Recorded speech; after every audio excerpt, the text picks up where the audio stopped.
प्रिय विद्यार्थियों, इससे पूर्व के व्याख्यान में हमने पढ़ा था कि विदूषक और राजा दोनों शिलापट पर बैठकर के आपस में वार्तालाप कर रहे हैं और हंसी मजाक में विदूषक राजा से पूछता है कि हे मित्र, सच सच बताओ कि तुम्हें उस समय की वासवदत्ता अच्छी लगती है, प्रिय लगती है, या फिर इस समय की ये पद्मावती। और इस तरह की वार्तालाप दोनों में आगे बढ़ती है। उससे जबरदस्ती हठपूर्वक विदूषक पूछना चाहता है। राजा उससे मना करता है कि नहीं मित्र, मैं कहने में समर्थ नहीं हूँ, अर्थात मैं तुम्हें नहीं बता सकता। तो इस तरह की बातें उनमें चल रही है, लेकिन विदूषक जबरदस्ती हट पकड़ करके कहता है कि नहीं, तुम्हें बताना ही पड़ेगा। तो राजा उससे कहता है कि किम बलात्कारेण, क्या ज़बरदस्ती है? यदि मैं नहीं बताऊं तो क्या ज़बरदस्ती करोगे? तो विदूषक कहता है आम बलात्कारेण, हाँ मैं ज़बरदस्ती करूँगा, ज़बरदस्ती है और तुम्हें बताना ही पड़ेगा।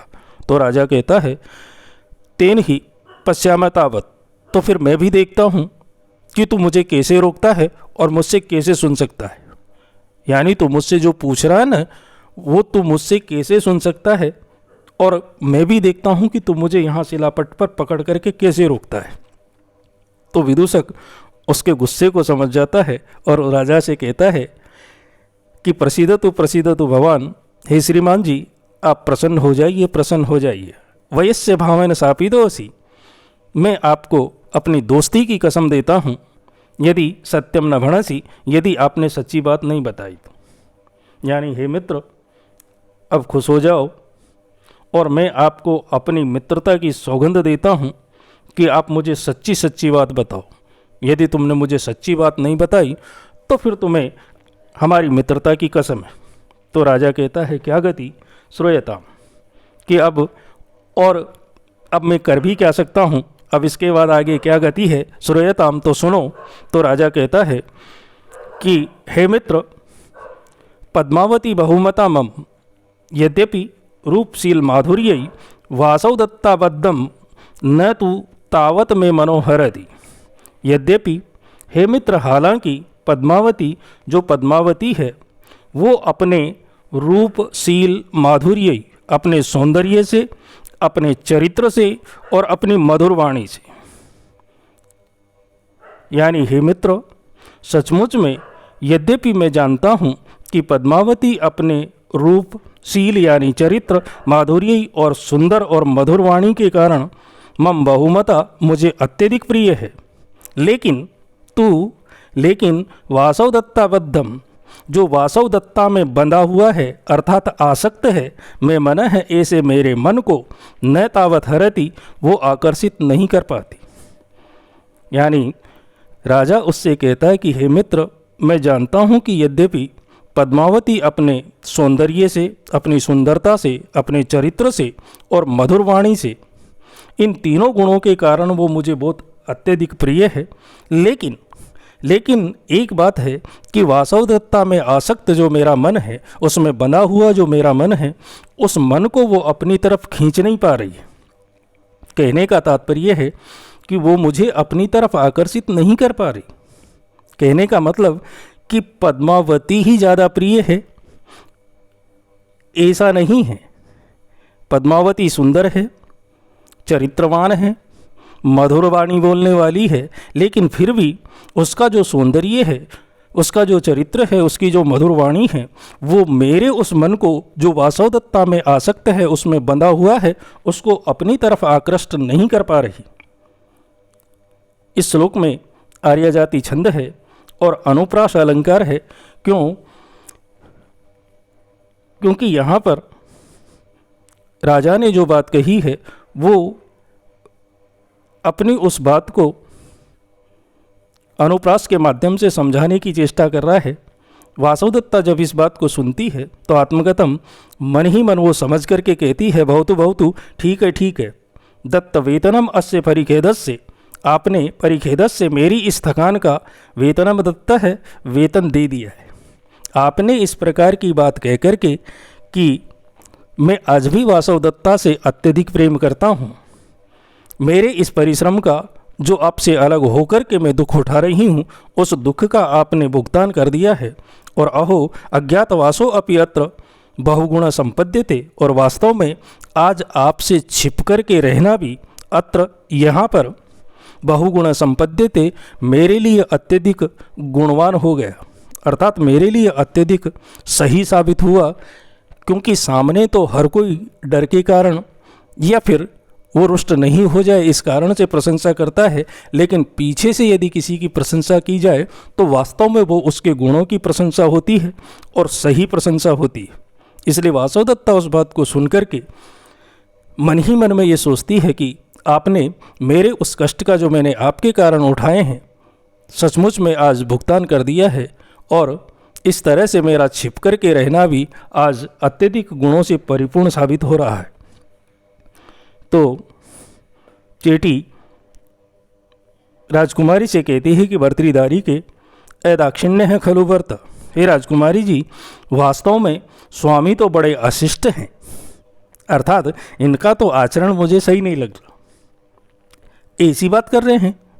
तो पद्मावती कहती है, हला मामई एवं, हे सखी ऐसा मत कहो, वो अशिष्ट नहीं है, स दाक्षिण्य है एवं आर्यपुत्र है, आर्यपुत्र तो उदार ही हैं, लेकिन ये इदानीम अपि आर्य वासवदत्ता या गुणान स्मृति, जो आज भी वासवदत्ता के उन गुणों को याद करते हैं। यानी ऐसा नहीं है कि आर्यपुत्र अशिष्ट हैं। क्यों? क्योंकि आर्यपुत्र तो उदार ही हैं। यही तो कारण है कि वासवदत्ता के मर जाने के बाद भी वो आर्य वासवदत्ता के गुणों को याद कर रहे हैं, और ये एक श्रेष्ठ व्यक्ति का ही गुण होता है कि वो अपने प्रियजनों को भूल नहीं पाता। तो वासवदत्ता कहती है, भद्रे हे कल्याणी अभिजनस्य सदृशम मंत्रितम, आपने सचमुच में अपने उच्च कुल के अनुरूप ही बात कही है। आप जिस खानदान की है ना, वास्तव में आपने अपने खानदान के अनुरूप ही आचरण किया है, उसी तरह की बात की है। तो राजा कहता है कि उक्तम मया, हे मित्र, अब मैंने तो तुमसे कह दिया, मैंने तो तुमसे अपने मन की बात कह दी, अपनी भावना बता दी कि मुझे कौन प्रिय लगता है। लेकिन भवान इदानीम कथयतु, अब आपका नंबर है, अब आप बताइए कि का भवतः है प्रिया, कि आपको कौन प्रिय है। तदा वासवदत्ता, उस समय की वासवदत्ता, या इदानीम पद्मावती वा, या फिर इस समय की पद्मावती। तूने तो मुझसे पूछ लिया, इसलिए हे मित्र मैंने तो तुमसे कह दिया, अब तुम्हारा नंबर है, अब तुम बताओ कि तुम्हें कौन प्रिय है, उस समय की वासवदत्ता या इस समय की पद्मावती। तो पद्मावती कहती है कि आर्यपुत्रोपि बसंतक है संवृत है, कि सचमुच में बसंतक की बातों में आकर के आर्यपुत्र भी बसंतक जैसे ही हो गए, अर्थात ये भी वैसा ही आचरण कर रहे हैं जैसा बसंतक ने किया था। तो विदूषक कहता है कि मैं विप्रलपितेन, मेरे बकवास करने से क्या फ़ायदा। भाई तू मुझसे पूछ रहा है कि तुम्हें दोनों में से कौन प्रिय है, तो मेरे बकवास करने से क्या फ़ायदा। क्यों? क्योंकि उभय अपि तत्र भवत्यो में बहुमते, क्योंकि मेरे लिए तो दोनों ही महारानियाँ सम्मान के योग्य हैं। जो चली गई वो भी सम्मान के योग्य हैं, और जो बनेगी वो भी सम्मान के योग्य हैं। भाई मेरा क्या लेने देना, मेरी तो दोनों ही भावियाँ लगती है, और दोनों ही मेरे लिए सम्मान के योग्य है, सम्माननीय है। तो राजा कहता है, वेधेय अबे मूर्ख, मामई एवं बलात् श्रुत्वा, अच्छा मुझसे जबरदस्ती सुनकर के किम इदानीम न अभिभाषा से, अब तू क्यों नहीं बता रहा भाई, मुझसे तो तूने जबरदस्ती पूछ लिया, अब जब तेरा नंबर आया तो तू अब क्यों नहीं बता रहा है, तू भी बता कि तुझे कौन अच्छा लगता है। तो विदूषक कहता है कि नहीं बता रहा। किम बलात्कारेण, क्या तुम मुझसे भी जबरदस्ती पूछेगा। तो राजा कहता है, अतकिम बलात्कारेण, हाँ और क्या, मैं भी ज़बरदस्ती पूछूंगा, क्योंकि तूने ज़बरदस्ती पूछी है तो मैं भी ज़बरदस्ती ही पूछूंगा। तो विदूषक कहता है कि तेन ही न शक्यम श्रोतुम, तो फिर ठीक है, तू सुन भी नहीं सकता, मैं बताऊंगा ही नहीं, मैं बोलूंगा ही नहीं, तो सुनेगा कहाँ से, फिर तो सुनने के लिए तरसता ही रहे, तो मुझसे सुन भी नहीं सकता फिर ज़बरदस्ती।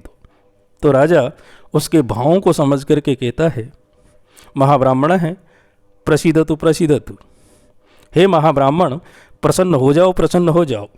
स्वेरम स्वेरम अभिधीयताम, और अपनी इच्छा से कहो, अपनी इच्छा से बताओ कि तुम्हें दोनों में से कौन अच्छी लगती है।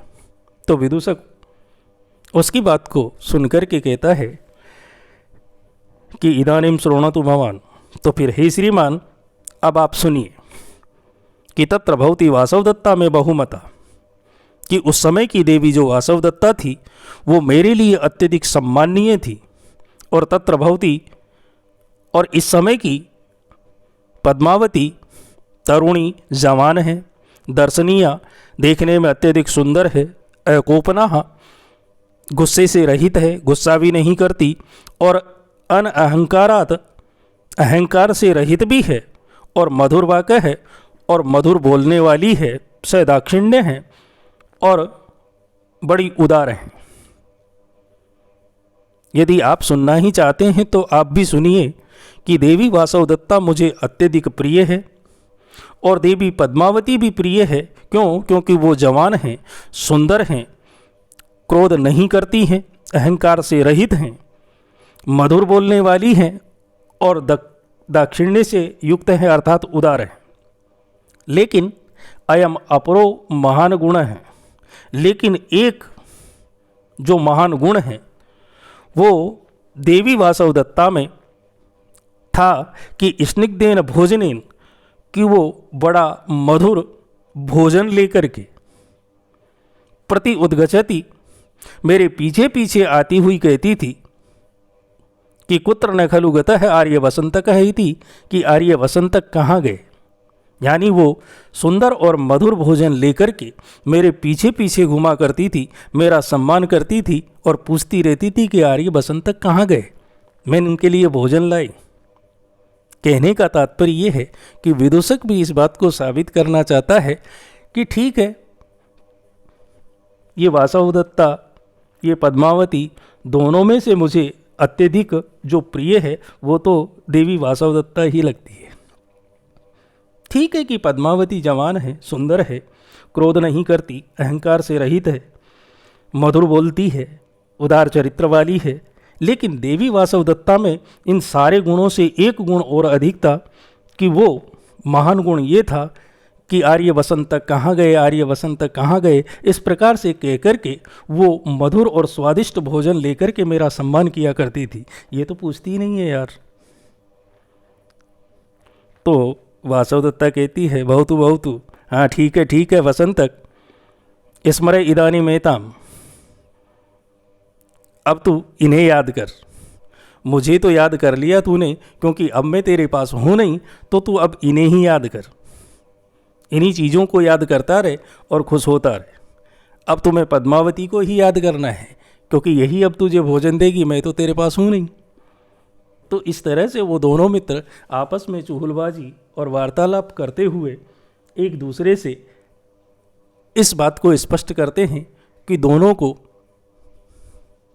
दोनों में से कौन प्रिय है, और दोनों का एक ही मंतव्य निकलता है कि राजा को भी वासवदत्ता अत्यधिक प्रिय है और विदूषक को भी वासवदत्ता ही अत्यधिक प्रिय थी। तो इस तरह से आज के इस व्याख्यान को हम अगले व्याख्यान में आगे बढ़ाएंगे, और नाटक आगे किस तरह से बढ़ता है उसको हम अगले व्याख्यान में देखेंगे। तब तक के लिए आप सभी को धन्यवाद। हम अगले व्याख्यान में आपसे पुनः फिर मिलते हैं।